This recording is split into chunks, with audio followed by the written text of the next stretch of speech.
A very good morning to all of you, and sorry for the delay, which was not under our control. So, with this, we are going to begin our instruction course. I would invite Diksha to join me on stage, and let's go over the aim of the course. As you would know, in retina specialty, we have started using a lot of terms: pachychoroid, polypoidals, non-AMD, adult vitelliform, and all. They are not very uncommon anymore. And more of comprehensive ophthalmologists are now coming to that diagnosis where these terms are being used, which means that you cannot misdiagnose and you cannot diagnose them as AMD and start injecting. So, the aim of this course is to apprise you of these terminologies, how to recognize them, not to make mistakes, and not to treat them wrongly. It's an instruction course, so please feel free to interrupt any of the speakers anytime so that we can move on and all learn from it. We do have a keynote speaker, which we will have the keynote talk to begin with, and it's Dr. Shekha Nora Al Kasmi. She is from Abu Dhabi, and she is going to give us keynote address before we move on. Welcome, Nora.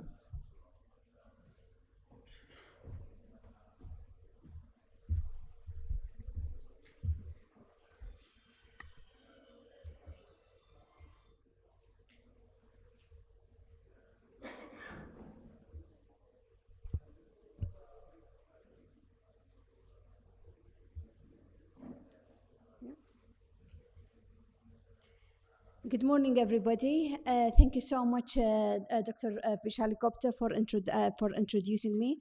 Thank you, Dr. Biswas, for inviting me as a speaker in this lovely event. Congratulations, the Scientific and the Steering Committee for the 81st edition of the All India Society of Ophthalmology. And wishing you all the best, and lovely to meet all my dear friends and colleagues. So as Dr. Gupta, she said that this is an introductory and instructional course. I would like to start with the basics and understanding the edema itself, which affect by different diseases, which affect retina. So let us start with what is macular edema.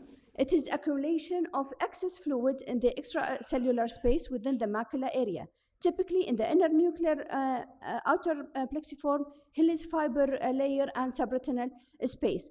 And this is the sketch or diagram which illustrate and correspond to the OCT, which we, as a retina specialist, even as a general ophthalmologist, we face those patients and illustrated by the optical coherence tomography of macula. But we would like to know what is exactly the macular edema, the differential diagnosis. And with this table, it shows that there are many frequent causes and also, nevertheless, less frequent causes.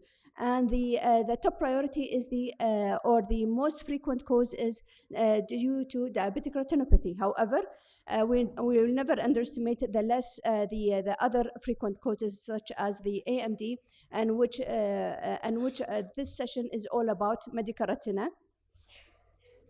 There is a study with 12-month follow-up of dexamethasone implant, and it was estimating what is the most common cause or the commonest cause of macular edema, and it shows that 43 or 38% of the macular edema in the whole research, it was the top one is diabetic macular edema. Again, we need to know and understand before going and inject or we jump into conclusion. We would like to understand, since it is the first or the commonest cause of macular edema is diabetes mellitus, and unfortunately it's the commonest, also one of the comorbidities for any human being, which affect and it's really common even in our country. And we are ranked as, unfortunately, the highest among the Gulf. So what is the pathophysiology between, or the link between diabetic retinopathy and diabetic macular edema? So diabetic retinopathy is a significant complication of diabetes that generally refers to macrovascular changes in the fundus. Again, we need to know the physiology of the cause itself. So diabetic macular edema involves the deterioration or the breakdown in the blood retina barrier, which results in pooling of fluid. Capillary leakage causes diffuse edema, whereas focal or multifocal leakage from a grouped microaneurysm leads to localized edema. And then I'll take you then through the details of the macular edema. Vascular endothelial growth factor, which is VEGF, which is the key role in our practice on a daily, which we inject anti-VEGF. This VEGF contributes to the pathogenesis of macular edema and to a significant increase in vascular permeability. Vitreous VEGF levels are showed that markedly elevated in patients with diabetic macular edema. Nevertheless, there are inflammatory mediators such as prostaglandins, leukotrienes, protein kinase C, and a lot of mediators that which collaborate in the formation of macular edema. So I'm not going to talk about the diabetic retinopathy. We are focusing on diabetic macular edema. So one of the classification is the diabetic macular edema in the retinopathy, and which is defined as retinal thickening in the macula. What are the prevalence of diabetic macular edema? It's worth knowing that there was a study with the Wisconsin epidemiologic study of diabetic retinopathy found that diabetic macular edema incidence over 25 years among people within type 1 was 29%. There is another trial called Diabetes Control and Complication Trial, reported that 27% of people with type 1, again, had around 27% within 9 years of onset of diabetes. For type 2 diabetes, at the Wisconsin epidemiological study found that 25.4, almost 26, of those who used insulin. However, a lesser percentage with who did not use insulin. There is a great also study showed that, which is a global prevalence of diabetic retinopathy and projection of burden through 2045. We are talking about incoming 25 years. And it was systemic review and meta-analysis showed that in the MENA, which is in the Middle East, and the highest range of diabetic macular edema, and it was around 6% by 2024. So what are the guidelines? There is guidelines all over the international guidelines all over the world, and we have to stress about now focusing on the diabetic macular edema management itself.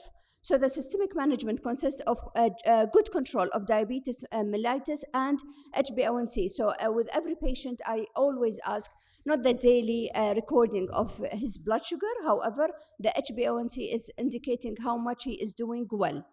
In addition to other comorbidities such hypertension, dyslipidemia, smoking caseation, weight loss. This is it is required for a normal BMI. If the patient has renal impairment, sleep apnea showed even researches that it plays a big role with formation of diabetic macular edema. So all those factors associated with better management of diabetic macular edema, if it is managed well, and patients should be encouraged to pursue this and with their diabetologist. Sometimes in my clinic, I just turn out to be a family physician, not only a medical retina specialist or even an ophthalmologist, because education to patients is really important. They think that, oh, my blood sugar today is, doctora, is it's good. Doesn't mean that HbA1c is not above or reaching the sky. I see patients, the HbA1c reaches to, unfortunately, 14, and they need medical and management within a blink to control or to improve his or her vision. And also, a lot of studies going on. Phenobarbital and statin can be recommended to the family physician, endocrinologist as an anti-dyslipidemia medication. So, and it has play as a positive effect of diabetes, retinopathy, and DME. What are the symptoms? There are different symptoms for the diabetic macular edema. May present with decreased visual acuity, metamorphopsia, because unfortunately it affects the vision, color perception, and difficulty in reading. And this is how the patient presents when he says or she says that I see some obscuration of the vision.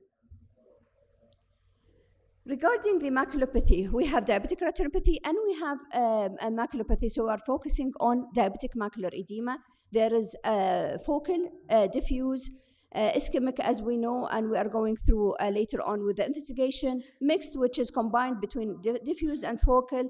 There is a clinical significant macular edema and central and non-central involvement.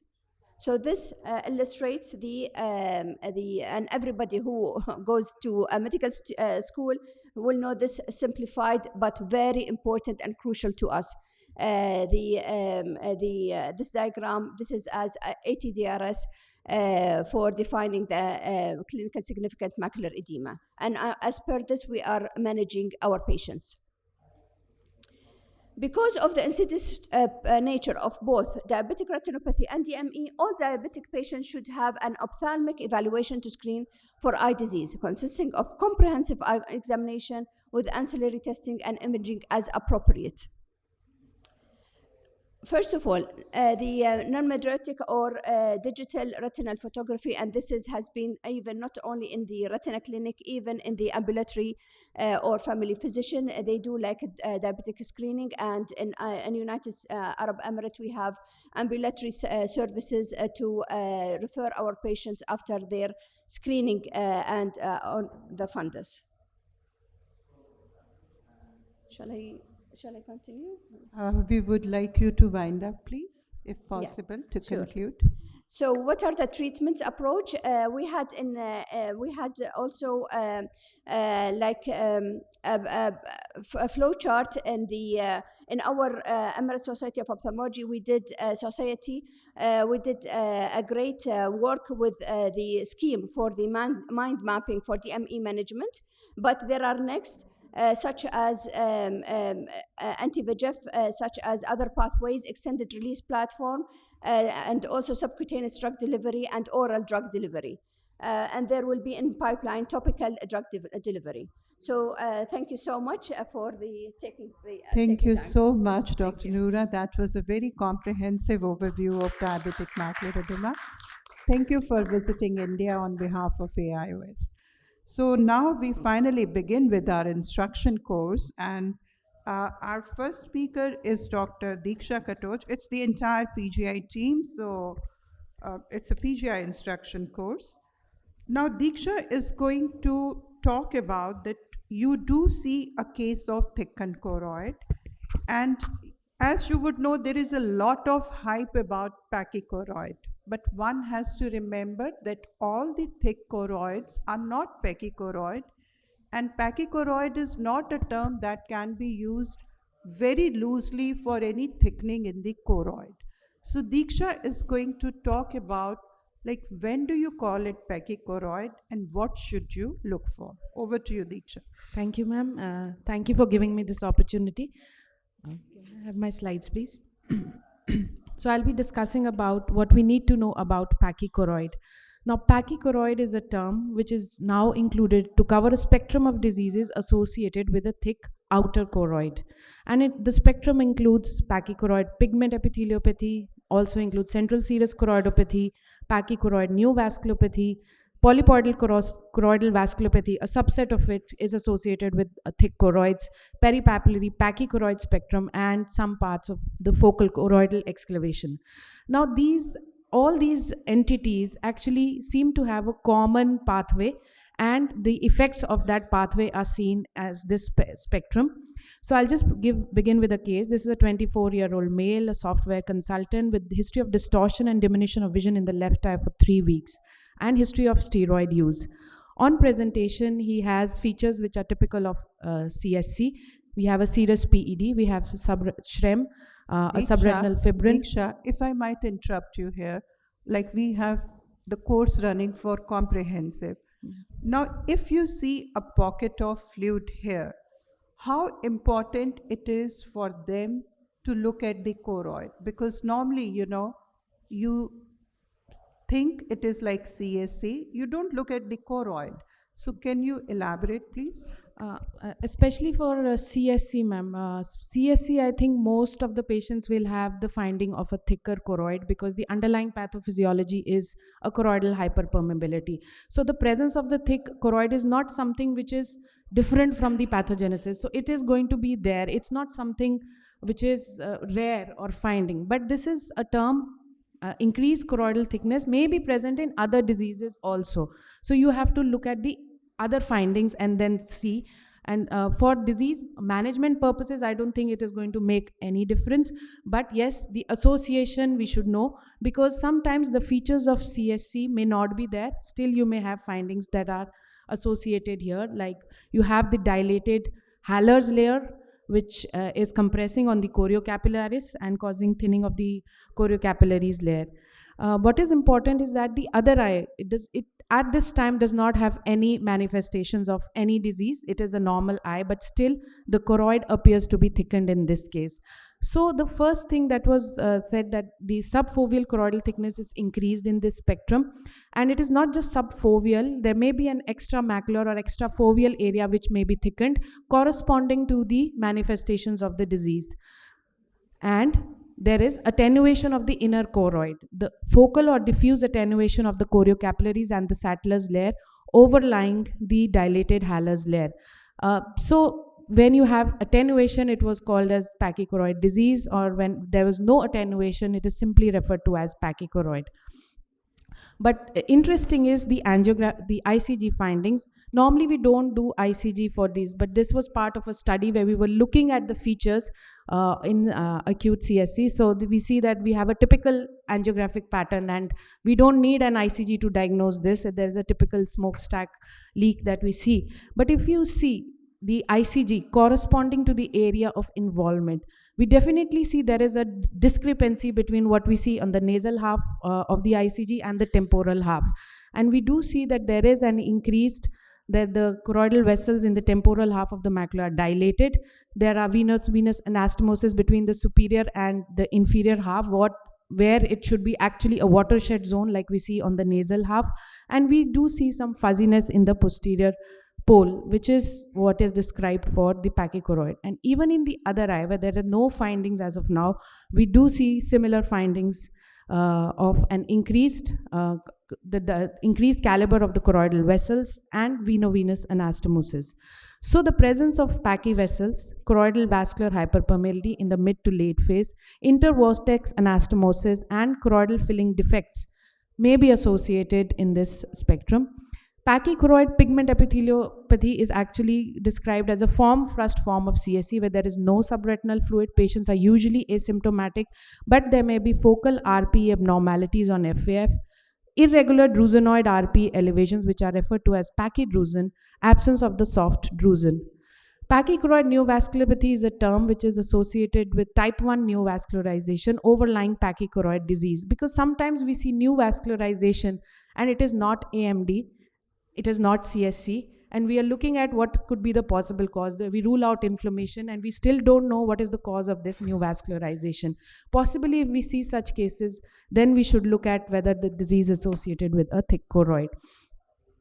Here we see one case. This was a 45-year-old male. In the left eye, we see clinically that there are some RP abnormalities, and corresponding FA shows no leaks, but there is transmission fluorescence, and the ICG corresponding to the area of the shows the dilated choroidal vessels. The other eye has features of a CSC and a choroidal neovascularization, which we see just below. Because of that, we have intraretinal fluid again, but the diseased area, the corresponding ICG just does show the dilated choroidal vessels. Polypoidal choroidal vasculopathy can be associated with thickened choroid, or it can have a normal or a thin choroid. This is just an example of a PCV patient associated with a thickened choroid, and it can be associated both with type 1 PCV as well as type 2 PCV. Peripapillary pachychoroid spectrum is when you have features of the pachychoroid or dilated choroidal vessels around the optic disc, because sometimes the fluid may just appear, like in this case, an very early presentation, we are seeing a little intraretinal small pocket of fluid just temporal to the macula, and we don't know what is the cause because there are no other features. But if you look at the ICG, we do see the fuzziness around the opt. So this probably is the result of this pachychoroid and of this spectrum. In addition to that, there may be choroidal folds, shorter axial length, small and crowded optic discs. Focal choroidal excavations have also been reported to be part of this. However, we must know that there is still an ambiguity of the pachychoroid because there are several problems associated with this terminology. Even some normal eyes are classified as being pathological, and several other diseases with increased choroidal permeability are really not classified in this spectrum. So still the definition is not yet very clear, and we should be aware of that.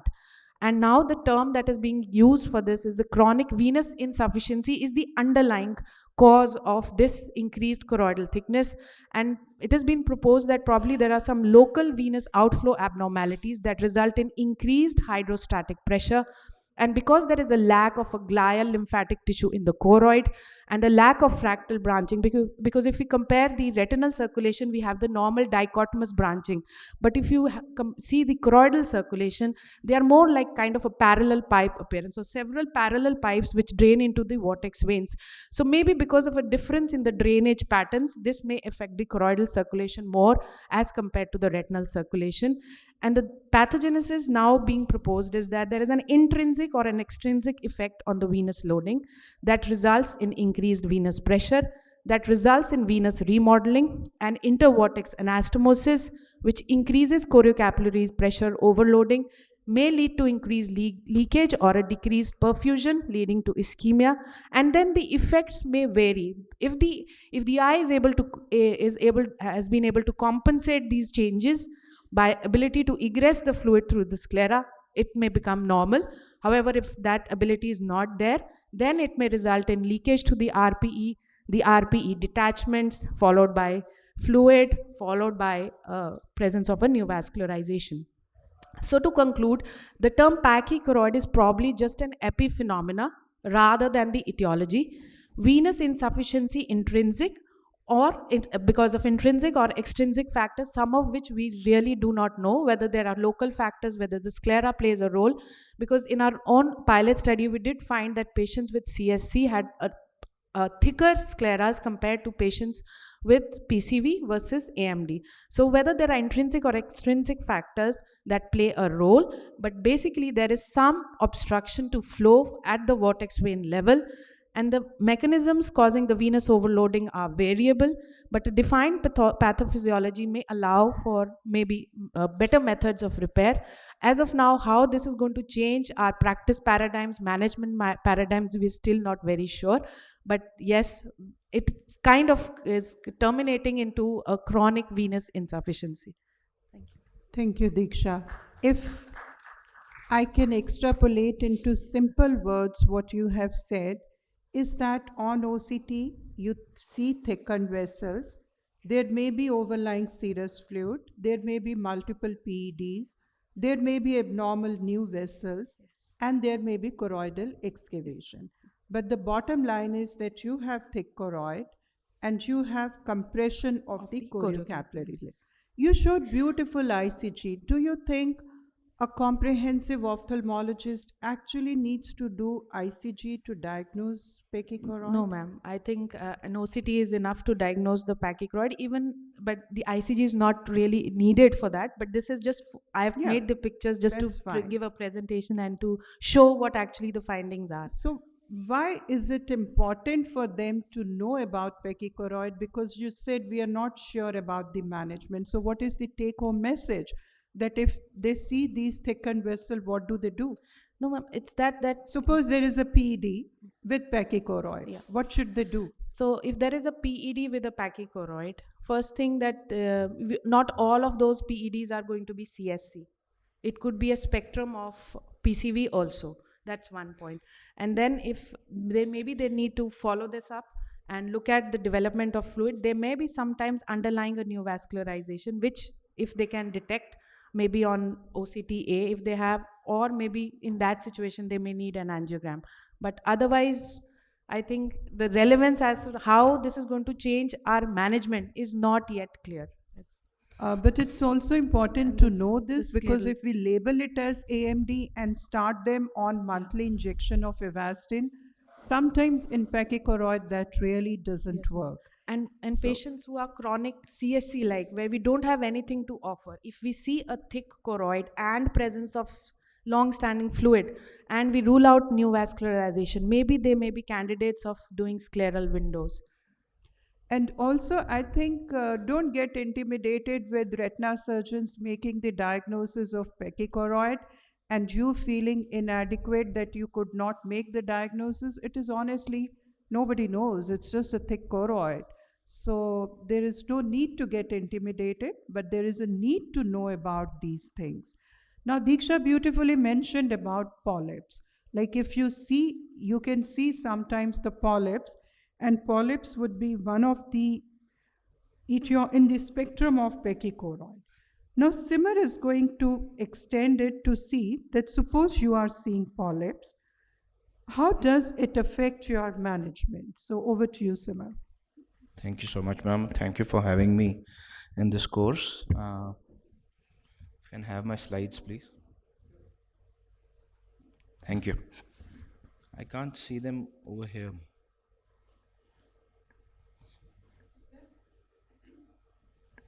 That side?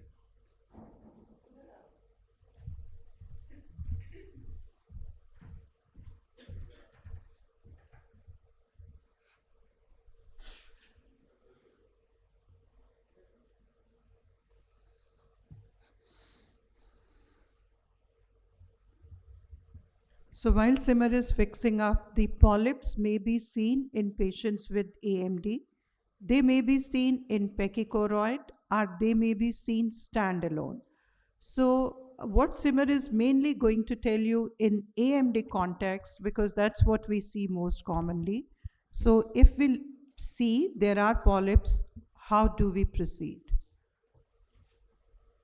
No?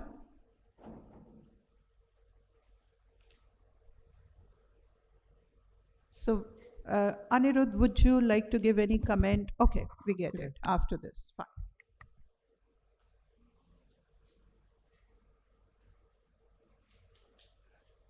Can just resume this slideshow. Hi. All right, I can present like that. That's fine. So I'll just be showing some very practical cases that we see in a daily clinic, and how that changed my management on seeing some particular case, and how seeing the polyps actually mattered.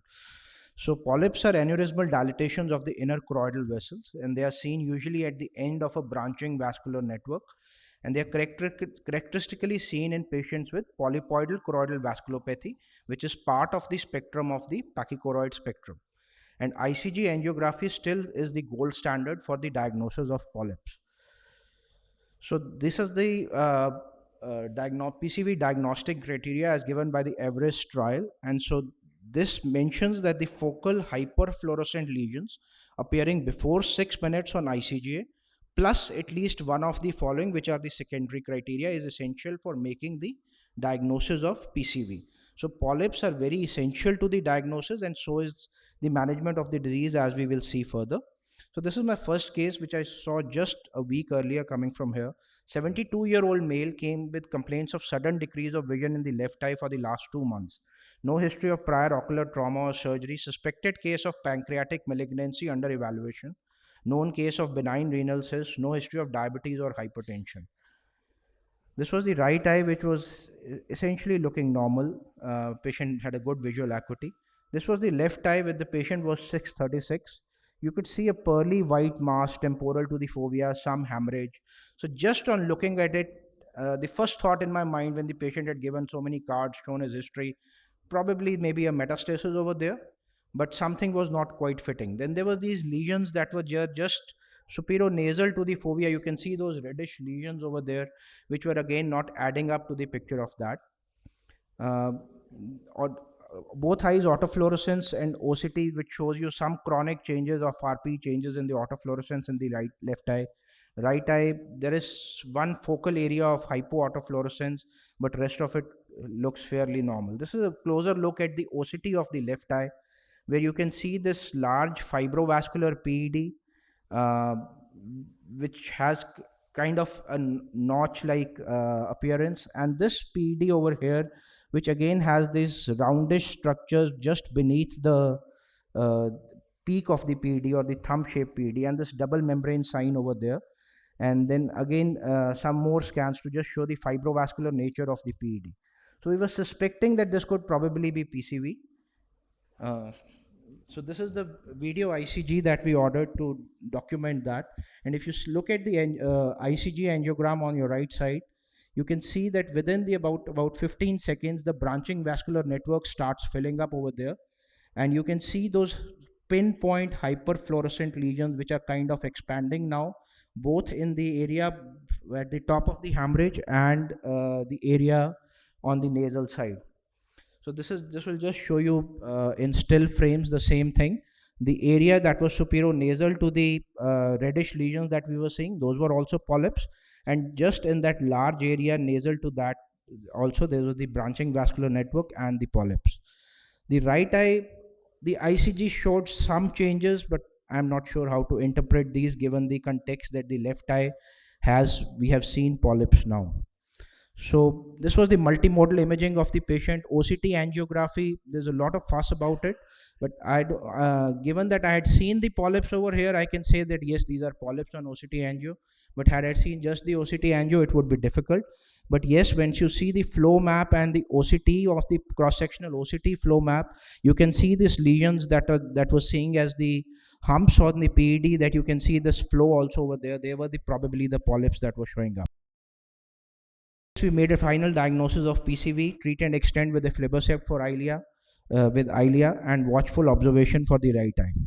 Coming on to a case that had some longer treatment, again a 54-year-old female complains with decreased vision for 2 weeks, no prior ocular trauma or surgery, hypertensive.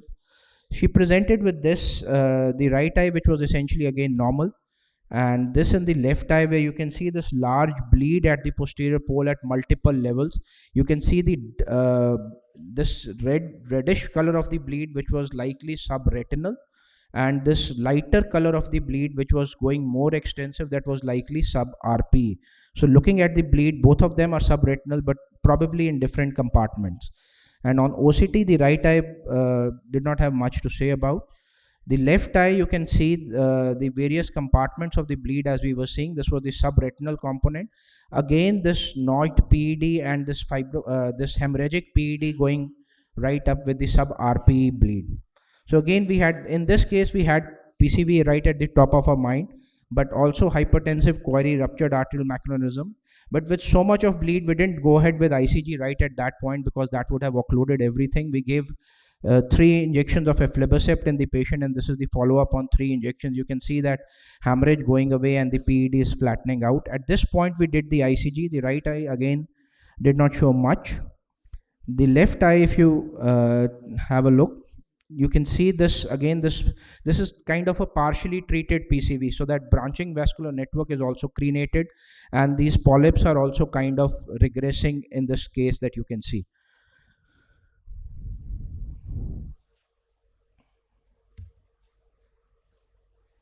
So this is the branching vascular network that I was talking about, and going forward, they light up a little more as we go on towards the later phases, and then wash out towards the late phase of the angiogram. So again, treat and extend with ILIA. I'll show you the follow-up of this patient. So this is 1 year follow-up of meticulously following treat and extend. The patient vision improved to 6-9 parts from what she came to us with counting fingers, and had now complete flattening of those PEDs and the good anatomy of the posterior pole. So Knowing that you have polyps, documenting them helps you confirm the diagnosis and counsel the patient better, because PCV patients tend to have more asymmetry than AMD, and they tend to present with a precipitous visual loss. And if you were to leave them on a PRN regimen, they might come back with a very precipitous vision loss, which you may not be able to recover then. So it is important to keep them on regular follow-up, and probably treat and extend is the best regimen for them, rather than PRN, which would be following for majority of our AMD or DME patients. So just one more case, if I have time quickly, I'll go through. I have some time. So this was a 79-year-old gentleman. He was a diabetic, uh, came with complaints of low vision in both the eyes, right eye more than the left eye, diagnosed PDR elsewhere, and some amount of left eye PRP had also been done. This was the right eye. You can see a dense vitreous hemorrhage, nothing much to see more than that. And this was the left eye of the patient, where you can see for which the patient was diagnosed with proliferative diabetic retinopathy and treated with PRP. I'm going to go into some closer images. You can see some exudation beneath the retina, and this was suspected as a NVE, which was the cause for treatment for with the laser.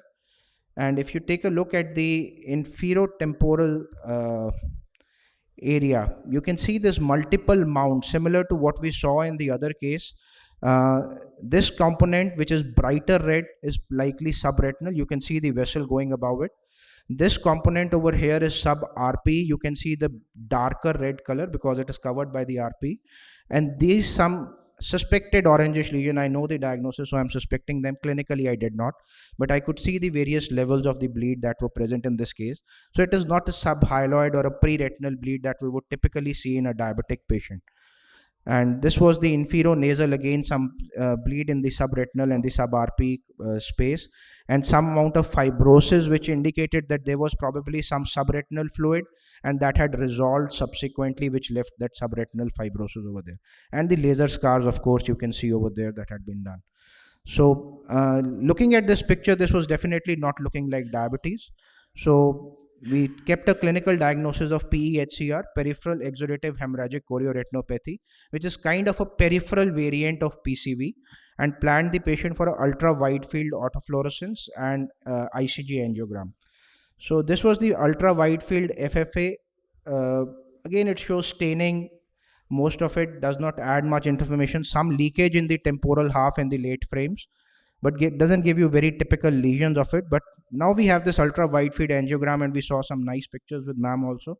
And you can see in this, once you go forward, you can see some of these spots lighting up over here. These light spots are likely the polypoidal lesions which are present, which are lighting up again in the relatively early phase of the angiogram, some masked by the bleeds that are over it. And in the late frame, obviously they kind of wash out towards the late phase. This was the OCT, just some subretinal deposits present at the posterior pole.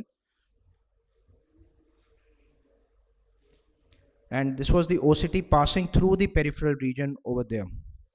So if we plan this patient for treat and extend with ILIA, right eye pars plana vitrectomy. Can I have just one more slide? Yeah, so this is the follow-up of the left eye patient after 3 injections of ILIA, kind of fibrosed, and you can see the posterior pole almost cleared up completely over there. And the right eye after vitrectomy, you can see similar lesions in the right eye that were present. So the right eye also had a similar course and bled into the vitreous that caused a breakthrough bleed. So in this case, just my learning points are that PEHCR could be a peripheral variant of PCV. Polyps can be documented in these patients also now with wide field ICGA, and recurrent and massive bleeds are known presentation of PEHCR, and it proceeds from the periphery to the center. So timely treatment can preserve central vision in these patients. Thank you. Thank you, Simar. Simar, you showed very beautifully that polyps can be documented on OCT by the PED with the double head hump sign, Yes. or if you see a sharp PED. Thumb-shaped sharp And bleed. you also showed that clinically, if you see bleeds at different level, different colors, fresh, old, dark, something even looking like a choroidal mass, so you suspect polyps. Yes. And you said that if there is polyp, it's better to treat and extend rather to give PRN treatment. My question to you is, you detect a polyp incidentally either in the opposite eye of AMD or just in both the eyes. There is no fluid as yet.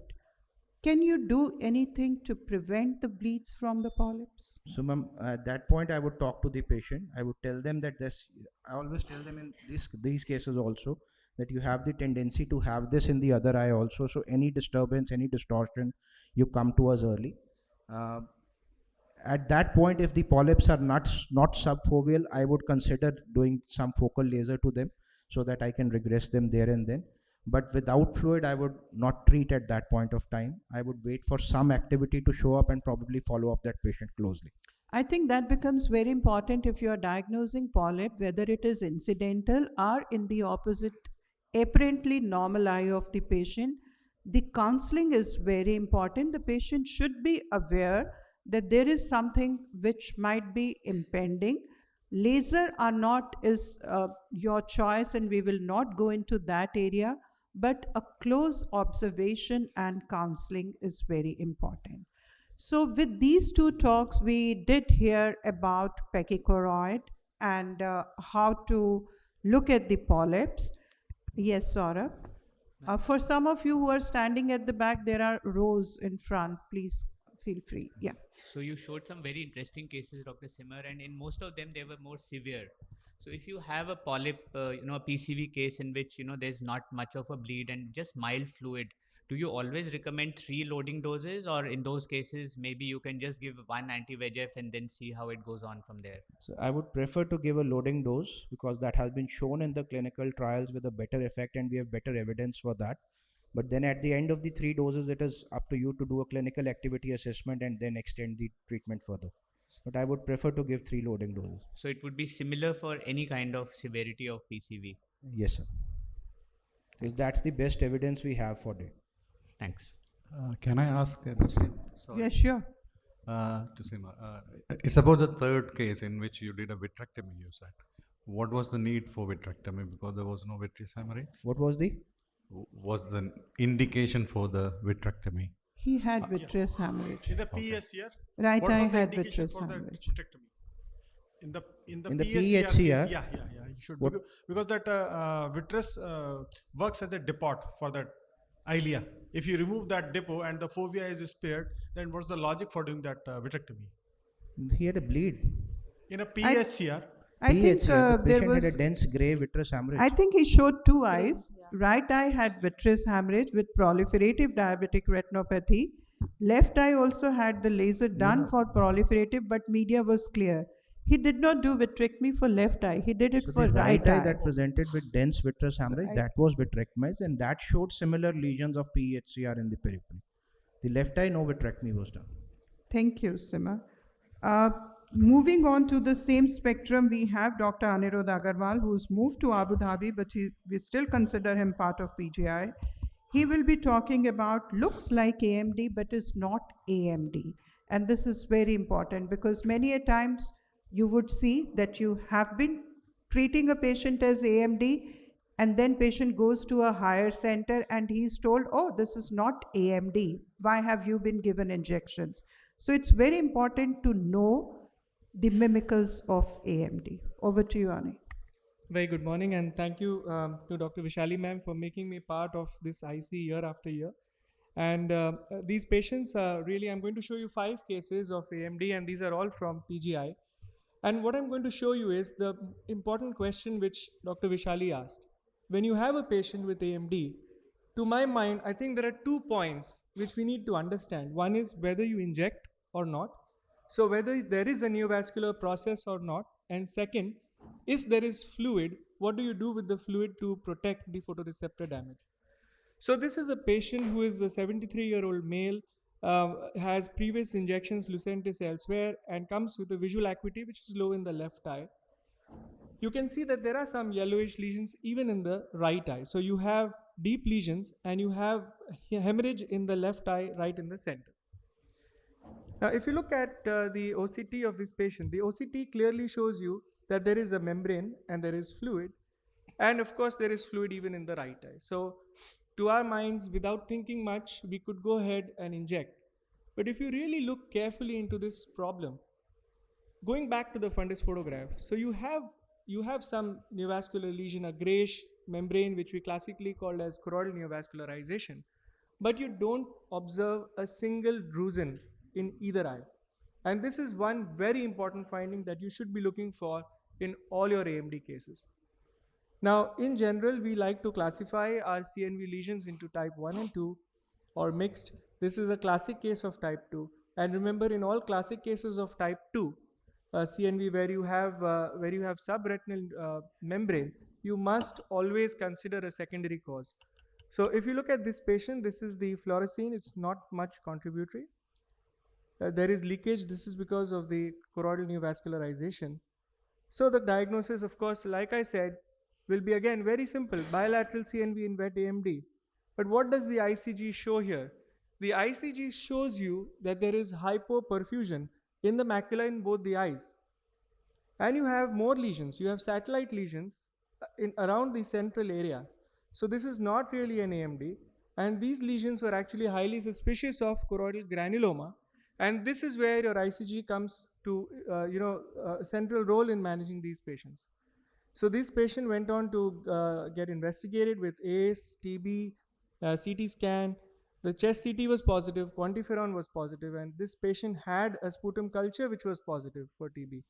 So this patient was diagnosed with serpiginous choroiditis, choroidal granuloma, and this patient underwent the treatment with steroids, anti-TB, and this patient improved. So you can look at the follow-up images, and the anti-VEGF was, of course, it was given in the left eye for the CNV, but the most important aspect here is not to miss the primary diagnosis. Moving on to case 2. So this is a patient who's been diagnosed with wet AMD. She is elderly. She falls into the age group and has low visual acuity. But this is a more complex case. So with the background of PCV that you've heard from Simar and pachychoroid from Dr. Diksha, you can see that this patient has a combination of findings. And I'll dissect each finding in this image. So you see that there are certain lesions here. There is a hemorrhage and there are some nodular lesions in the posterior pole, some orangish nodules in the posterior pole. Now, if you look at the combined fluorescein ICG, there's nothing much obvious. It's not very in your face. You see some leakage hyperfluorescence on both. But if you look carefully, you find that there is kind of a vascular anastomosis. Sorry. There is a kind of a vascular anastomosis which is happening possibly in this area. And you have a bunch of hyperfluorescent lesions over here.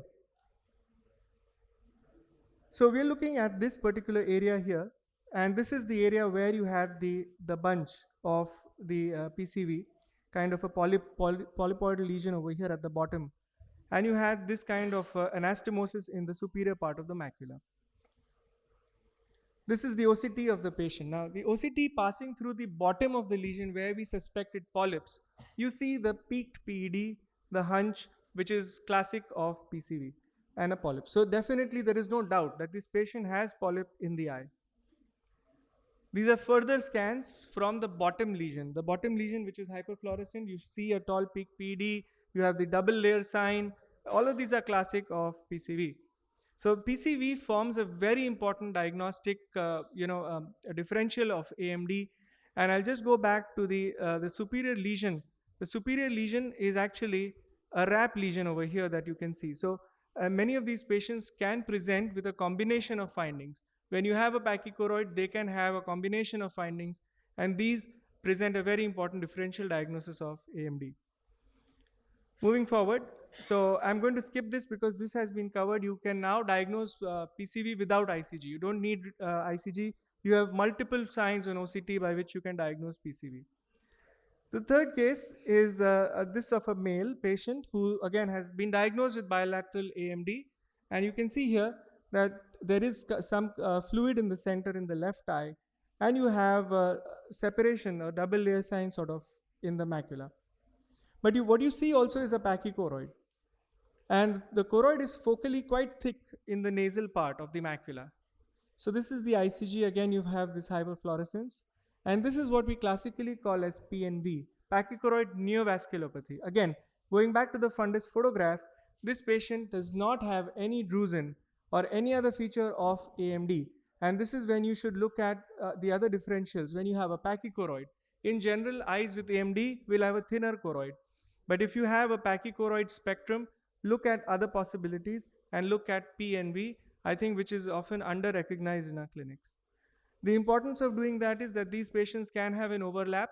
So patients with PNV can progress to develop PCV, they can have a concomitant CSC. It's a whole story once you diagnose pachychoroid. Now, this is another patient here who is complaining of decreased vision in both the eyes. And what's striking to me is the age, 50-year-old male, metamorphopsia both eyes. Do not be very prompt in diagnosing AMD in these patients. So you can see here, you have multiple drusen. I've been saying drusen are important for diagnosing AMD. Now, this patient has bilateral drusen. But the characteristic of drusen becomes very important. So if you look at the fluorescein and ICG, you have scattered multiple drusen, and this is a type of an early onset drusen. Now, the important thing of these patients with early onset drusen is that they are very bright on the fluorescein ICG, multiple, they are scattered throughout, and you can see that they could be bilateral. And sometimes if you look at the ICG, you might think that there is a large vessel going right in the center, and you think it's a pachychoroid. But these are all findings of early onset drusen. So as you can see on the OCT, you have this kind of cuticular drusen. These are mounds of drusen, and you also have fluid. Now, what's important for us to recognize is that in these eyes, when you do an OCT angiography, you will not find a neovascular membrane many times. And what's the reason for this? The reason is that this fluid that you see is a non-neovascular fluid. It is not because of a choroidal neovascularization.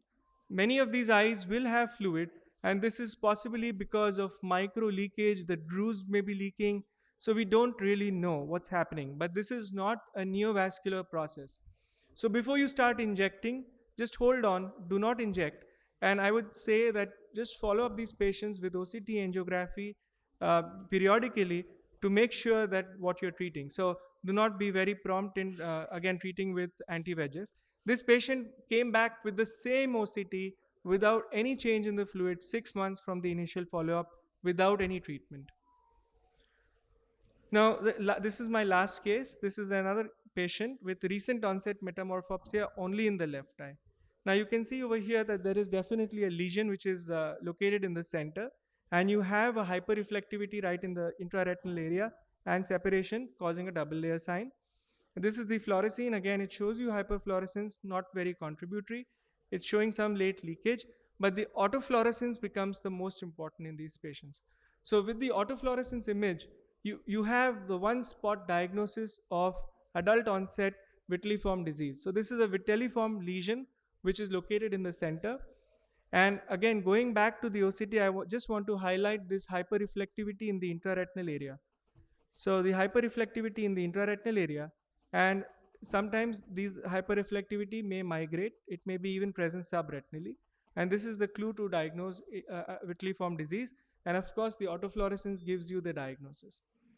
So this is the patient actually followed up for so many years, 2012, 2017, did not receive a single anti-VEGF injection, progressed to atrophy. So remember, do not inject if you are suspecting a vitelliform disease.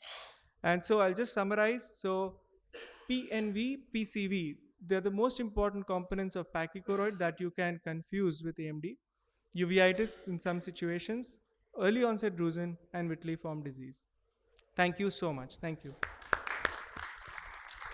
Thank you very much, Anirudh, for very clearly showing when not to inject and what all can mimic AMD. So, Mike, I think what you showed beautifully is the drusen. If you do not see, it may not be AMD.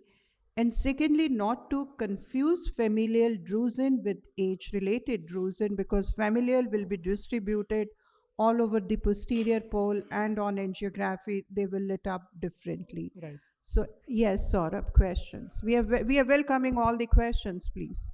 Very nice cases, Anirudh. Thank you. I had a question. If you have a very high tense PD, at what point of time would you like to inject or observe these cases? Because often the CNVM is draped underlying that, and you can have an RP rip. So in those cases, what are the indications when you will go for treatment, and when will you observe these cases? So if you have a tall PED without subretinal fluid, that becomes a dicey situation. But if it is subfoveal, I would be more inclined to treatment actually. And I think with ILIA, the chances of RIP are quite less. Usually, ILIA will decrease the height of PED.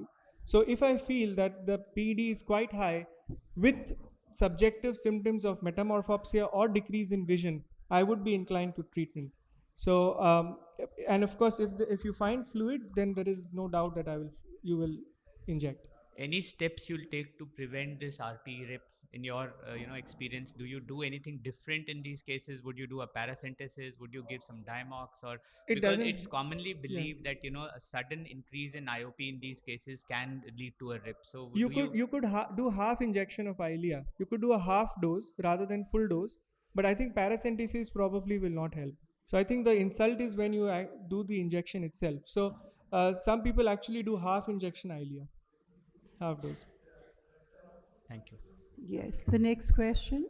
Sir, as you mentioned in the adult onset vitelliform disease, it Yeah. should be the hyper reflectivity should be intraretinal for the No, diagnostic. it could migrate. It could migrate. The hyperreflectivity could be intraretinal, or it could migrate, and it could be actually subretinal by the time you see the So patient. usually, like what all cases till now I've seen all the times it's subretinal. Yes. Only Yes, this patient actually came very early. So he presented quite early with metamorphopsia, and he had the intraretinal, but it can migrate, like I said, slowly. Eventually, it goes subretinally. So the test to rely on is autofluorescence. yes, and it could be like parafoveal also. It's like all the time. Yes, it could be parafoveal. It could be diffusely distributed all over the fundus. It could mimic retinitis. So you could confuse, and you feel that this is a scattered vitelliform disease, but they all belong to a spectrum of vitelliform dystrophies.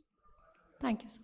Sure. So the Thank early drusen that you showed, would you call that a non-neovascular exudative AMD, or is it a separate entity? So, for this patient, I had a discussion with Giuseppe Kirkis, and we looked at the OCT angiography quite thoroughly. We did not find any evidence of neovascularization. So, he said that we believe that this is a microvascularization, micro neovascularization, which is probably not apparent on OCTA, or this is a leakage from the drusen itself. The drusen is supposed to leak or exude. I don't know how it does that, but this is all hypothesis, I think. Lovely cases, really lovely. I just wanted to answer your comment on when you have multifocal VMD lesions, Yes. look for malignancies. They are associated with malignancies. And classically, VMD will start in that space. That is, how do you differentiate the drusen from VMD other than the hyperautofluorescence, which is very different, is the location. So it has to be above the RPE for it to be VMD. But multifocals, please look for malignancies. Thank you. So I think not everyone could hear that. The comment was that drusen would be, in a particular location, and the vitelliform deposits would be above the RP or below. Just one thing I want to ask Dr. Anirudh. Yes. So you are told that high peaked or tall PEDs, you are treating with ILIA. What is your take on treating with brolucizumab on these PEDs? Whether because brolucizumab is meant to giving best results in patients with PEDs, Yes. especially. I like brolucizumab a lot. With the anatomical response is quite good. It has very good flattening effect. But with faricimab, brolucizumab, and ILIA, you see flattening effect with all of them. But Beovu, I think like brolucizumab is quite effective in these patients. With So- PCV, it is one of my first line agents actually. So in this situation, in a case with huge PED, will you prefer ILIA or brolucizumab? Which will be your preferred choice? I don't have a preference. I don't have enough patients to answer that actually. I have seen rips immediately with after brolucizumab. That's why I'm just. Okay. I think Mohit is going to show some of these you, cases ma'am. with Thank you, PD tall. Yes. Another question. Dr. Anirudh, Yes. about early onset drusen, do you need to rule out any kidney disorders, Do we need to rule out? renal disorders, Renal disorders. disorders. complement glomerular Early nephritis? onset drusen, do they have Yes. any association? You with- you can, but I have never seen one patient, so I don't have a patient with concomitant renal disease, but I'm sure there are situations where there are associations. I think we did see you have one last question. Yeah, Sure. again, a comment on his question. You can have diffuse drusen, which are associated with acute glomerular nephritis, but the phenotype is different than the early onset, the basilar type that you showed. I They had are one more. patient with IgA nephropathy with Yes, pseudodrusen. that's right. SLE can present with So they pseudodrusen. have these clumps and big and they're peripheral, but they're different than the starry appearance that you showed. Right. So they can be associated. Thank you, Anirudh. Thank you. So we did see some patients where the lesions of polypoidal and this looked like a mass, especially what Simmer showed. So sometimes you can confuse it with a choroidal mass, and the problem is sometimes if there is actually a mass lesion, which is a melanoma, amelanotic, or whatever, and you diagnose at PCV, that could be a problem at hand. So I would like to invite Dr. Reema Bansal from our team, who is going to tell us how to approach a choroidal mass. When it appears like a mass, it may be something which you should not be confusing with PCV.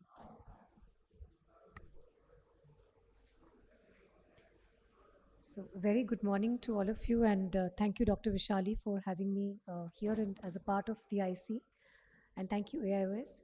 So, what do we do when we see mass lesions in the choroid? And these are different clinical scenarios. So, you'll be seeing this slide often in my presentation. I'll be coming, so take it as a baseline slide. So, we have 5 different clinical scenarios of a mass lesion.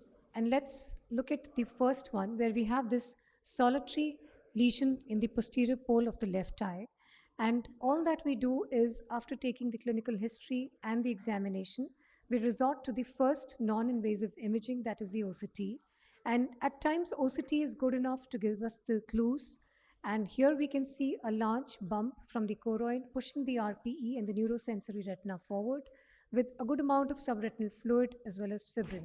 So here we are dealing with a choroidal granuloma, and clinically also you're seeing there isn't a lot of exudative response. So this was a choroidal granuloma, and we confirm our findings on the fluorescein angiography, which shows a lot of leakage along with the granuloma. So coming back to the basic slide again, we go to the second case scenario, where sometimes it's not easy to clinically say whether the lesion is in the choroid or above the choroid. And again, we do the OCT, where it tells us that the lesion is actually above the choroid. So the choroid is not involved. All that you're seeing is a hyperreflective response beneath the neurosensory retina, and there are no signs of inflammation. You go back to your clinical examination, you look at the history, there is a chronic progressive loss of vision in the eye, and we do the autofluorescence where we have the diagnosis written for us, which is a case of a chronic CSC presenting with a subretinal fibrin. And we confirm our diagnosis with the fluorescein angiography. And we just observe the patient, we take the relevant history, and we found this patient was on steroids. We asked the patient to discontinue this steroid. The patient was using some steroid cream for a skin allergy. And at 3 months, you can see the lesion disappearing altogether. And we confirm it on the OCT, it gets back to normal at 3 months. So coming back to another clinical scenario, we have a choroidal mass lesion. Now when we zoom this fundus picture, this is a young girl, 12-year-old, presenting with decreased vision in the left and the right eye for 2 months. Now, if you pay attention to the clinical examination alone, we see there are different levels of colors, different levels of pigmentation within the lesion, and the lesion extends much beyond than what it apparently looks like. So you have a hyperpigmentation at the top level of the lesion, you have a hypopigmentation at the middle level, and you have some amount of hemorrhage at the lower level. So what are we dealing with? So what comes to our mind is it an osteoma? So we do the OCT, a radial scan, to see all levels of the lesion. Here I would recommend a radial scan or a dense volume scan on the spectralis OCT, so that we cover all the levels of the lesion. And here we see the horizontal lamellar lines, the hyperreflectivity, the hyperreflective horizontal lines, the vascular channels, the subretinal fluid, all the lesions that corroborate with the diagnosis of a choroidal osteoma with a CNVM. We do the OCT angiography to look for the choroidal neovascular membrane. There it is. And the ultrasound again confirms now with the diagnosis of choroidal osteoma with a choroidal neovascular membrane. The combined fluorescein and ICG shows the typical features in the early and the late frames of the CNVM, more prominent on the fluorescein, and the osteoma more prominent on the ICG. So going back to this slide, we look at the fourth patient now. This is the wide field imaging showing a large mass lesion in the choroid. And this is the first non-imaging modality that we do, the autofluorescence. We do more widespread involvement than, we see the more widespread involvement than what we see clinically. However, we are not here again with the diagnosis. This is not enough. So we do another imaging. This is just to show the extent of the mass lesion. This is the top con imaging, and you can see the mass lesion is so vast and so it's almost protruding anteriorly. The OCT shows there is subretinal fluid and a sudden elevation of the choroid RPE in neurosensory retina complex. We do the combined fluorescein and ICG angiography, and we see that there is a choroidal, this was a case of choroidal melanoma, which was confirmed by typical appearance on the B-scan USG. So coming to the last case, where the patient was symptomatic, we don't see much here, but we cannot ignore the complaints of the patient. And if you zoom this photograph, you see much more and more carefully clinically, there is a ring of subretinal fluid almost in the entire posterior pole. This is to show the extent. You can see there is fluid. The patient was symptomatic in the right eye. The left eye was normal. So we do the OCT and we see that there is an elevation of, again, a dome-shaped elevation with subretinal fluid. This imaging is on the top con, and you can see the orangish reddish hue of the lesion, which was not very apparent on the optos imaging. The spectralis also shows this fluid, the elevation of the choroid, and you can see a lot of pigmentary changes in the posterior pole. So the ultrasound shows a very classical findings of solid mass hypoechogenic arising from the coats of the eyeball with high internal reflectivity. Autofluorescence shows the extent of the lesion, and here we are dealing with a diffuse choroidal hemangioma. We do the combined fluorescein ICG angiography and shows the findings of the choroidal hemangioma. So the key points, you have to have an algorithm when you see these patients of choroidal mass lesion, where most of the times the mass lesion is obvious, but sometimes it may not be. So we after a proper history and clinical clues, we do the imaging, which is of course has to be multimodal in these patients because we don't want to miss any finding. We start with the non-invasive with the OCT and go to the autofluorescence, OCT, angio and ultrasound, and of course confirm our findings with the combined fluorescein and ICG angiography. Thank you very much. Thank you. Thank you, Rima, for showing us the lovely cases and how to approach a mass in the choroid. So any questions for Rima? Yes, Saurabh. Very nice cases. In the osteoma case, how recalcitrant was it to anti-VEGF treatment? Because I've had a case, and in the absence of PDT, they have a tendency to recur. So did you have recurrences in the osteoma? Yeah. I think this was a young female. We injected once, but after that the patient was lost to follow-up. So the fluid went down drastically, but the patient was lost to follow-up. So I've had a case in which I've injected 6 to 8 times over they 1 keep year. Coming back. And they keep coming back. They keep coming back, and the problem is because this was a child. It was difficult to counsel the parents, and they were not ready to accept that the child needs injection in the eye. Thanks.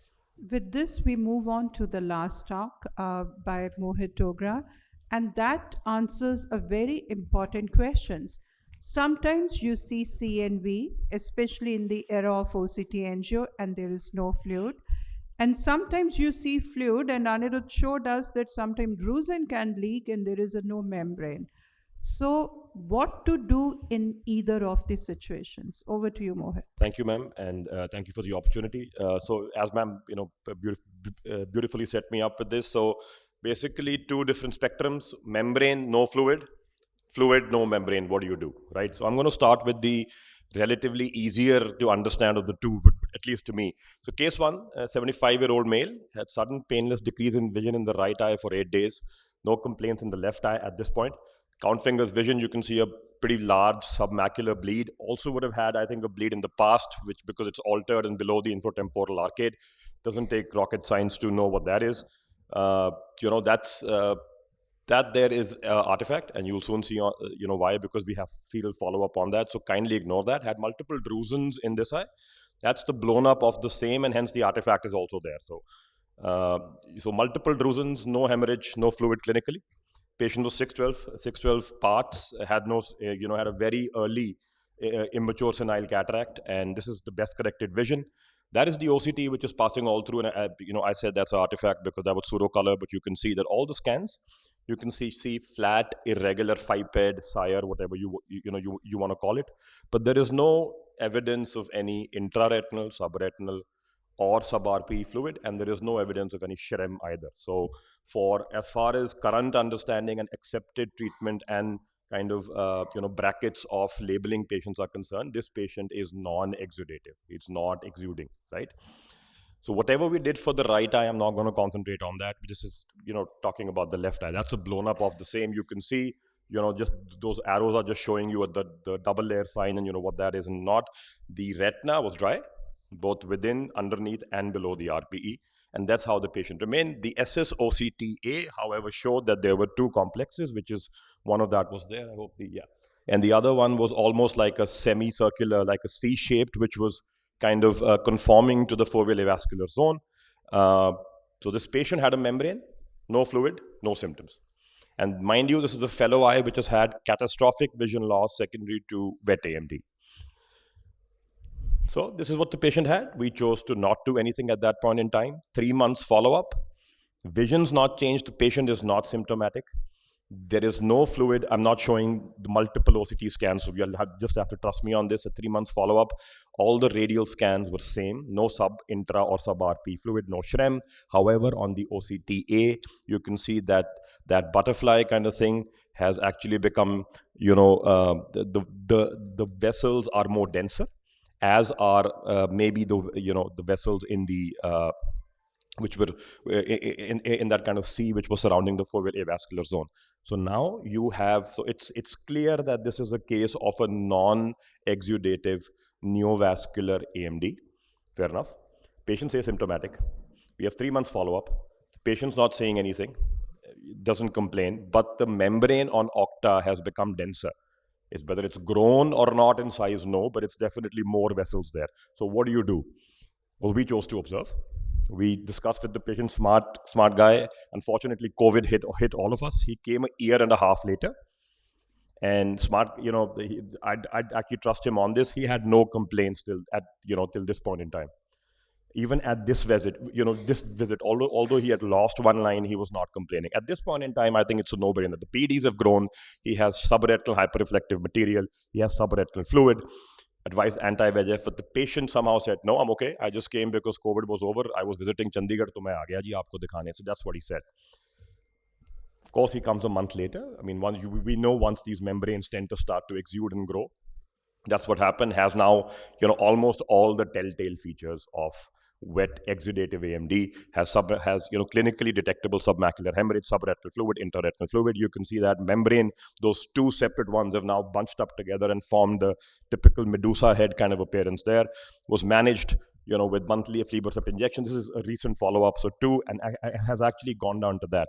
The caveat with this is that patients with wet AMD, and that's what you would, with the current literature, call them, with angiographically detected neovascular complex, either on FA, ICG, or OCTA. In this case, it was OCTA. But if there is no fluid, either subretinal, intra, or sub-RP fluid, and the patient has no symptoms, the current recommendation at this point in time is not to treat the visible membrane, to treat the visible fluid associated with the visible membrane. However, they need close follow-up with home ampoular monitoring or whatever else kind of monitoring that they can get, because what's been shown is that over 2 years, natural history of these is that they are 14 to 15 times more likely than patients without angiographically detectable membranes to start exuding over 2 years. But mind you, this is 2/3 of the patients. 1/3 of the patients will continue to be dry over the next 2 years, which is the longest history of the natural follow-up that we have on these. Hence, the recommendation is not to treat unless the membrane doesn't start exuding. So this is your neovascular non-exudative AMD. Now a little bit of a tougher, we're going to look at the complete opposite end of the spectrum. When there is fluid in the retina or under the retina, I'm going to be particularly talking about fluid under the retina, but no detectable membrane. So 63-year-old female, she presented with decreased vision in the left eye since 20 days. This is May 16. It's going to be a long follow-up. No complaints in the right eye, 612 parts. Left was 6/36. The right eye, as you can see, there is that sliver of low-lying subretinal fluid there. And she has these shallow, irregular pigment epithelial detachments or FIPED or whatever. Left is classic. Your, pathognomonic thing is you'd get PED, fluid at the top, fluid there. And these are just different scans passing through different areas. She also has SHREM. That's the, FAICG. The right eye FAICG shows nothing. The left eye shows a very subtle BVN, no polyps, and, I'd say a type, occult kind of staining on FA, diagnosed to have a type 1 MNV exudation, treated at that point in time with ranibizumab injections monthly into 3. The right eye, retrospectively, but was diagnosed to have fluid, subretinal fluid, no membrane detected on FAN ICG, so it was non-neovascular exudative AMD and was observed. So this is October 2016. After 3 injections, she unfortunately developed a rip in the left eye. As you can see, had fallen vision. The rip, again, unfortunately passed through the foveal center, and you can see the scarring, and that eye is ripped. The right eye, again, similar, has that shallow subretinal fluid pocket, has those shallow irregular detachments. Acuity is the same. 6 months later, March 17th, right eye is the same. Left eye we observed, offered no treatment. 1 year later, October 17th, right eye still that fluid, similar. Observation all throughout for the right eye, and after the unfortunate foveal rip, observation for the left eye as well. Acuity 1.5 meters, started to get in the left eye more fibrosed. Right eye, status quo. June 18, 9 months later, right eye 612 parts, patient has no visual complaints, similar fluid still, mind you, only in the subretinal fluid, not intraretinal. Left eye, is kind of remodeling after the insult to the ripped RPE, observed. Same thing. This is 1 year later, 2019. We started March 16, we are into 3.5-year follow-up. Right eye status quo, absolutely similar, repeated the angio. Right, left eye, she started to get some activity in the periphery. We talked about this. She's like, I've not been seeing with that eye for some time. I do not want scotoma limitation. I'm okay with this eye not seeing even as good as it was. She chose to not get treated for the left eye, which was fair enough because the center was already scarred. Right eye, again, no intraretinal fluid, subretinal fluid there, draping over the PEDs. The PED height has gone up. The repeat FAICG at 3.5 years shows nothing.